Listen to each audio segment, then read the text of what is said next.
Erwin Aksa ungkap Anies pinjam 50 miliar rupiah ke Sandiaga di Pilgub DKI 2017.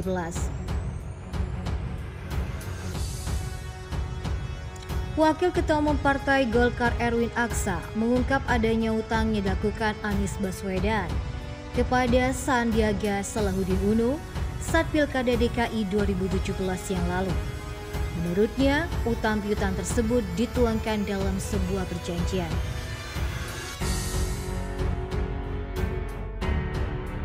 Erwin mengungkapkan saat diundang menjadi narasumber dalam YouTube Akbar Faisal yang diunggah pada 5 Februari 2023 kemarin. Saat wawancara, Akbar Faisal sempat menanyakan soal perjanjian politik dalam pemilu. Erwin pun mengungkapkan perjanjian dalam pemilu sangat dibutuhkan demi kelangsungan di dunia politik.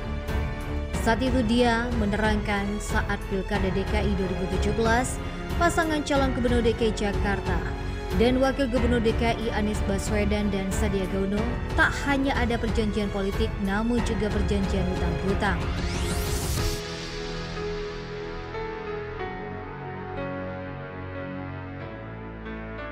Erwin menyebut surat perjanjian tersebut disusun oleh Rikrik Rizkiana yang merupakan pengacara Sandiaga Uno.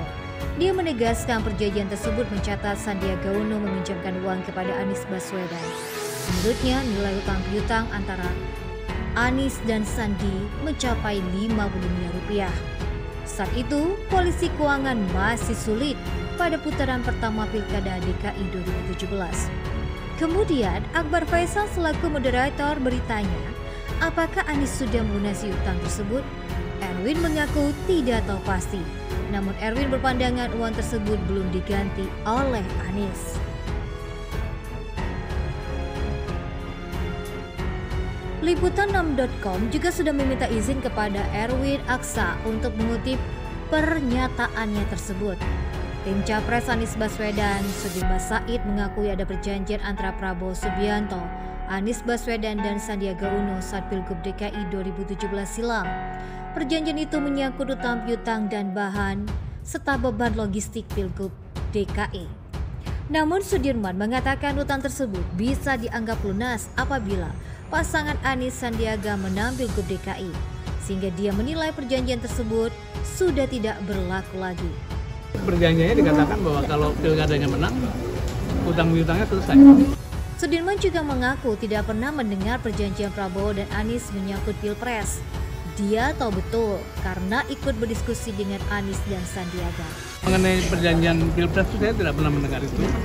Meski membantah soal perjanjian utang, namun Sudirman menyebut pernah diminta Prabowo untuk menanyakan kesediaan Anies menjadi cawapresnya pada 2019 yang lalu. Akan tetapi Anies menolak tawaran Prabowo tersebut. Yang ada adalah saya ini kan membantu Pak Prabowo kan waktu itu. Ikut membicarakan dengan Pak Anies kemungkinan Pak Anies bersedia jadi calon wakil presiden atau tidak. Dan berkali-kali saya diskusi, jawaban beliau saya akan fokus ngurus Jakarta.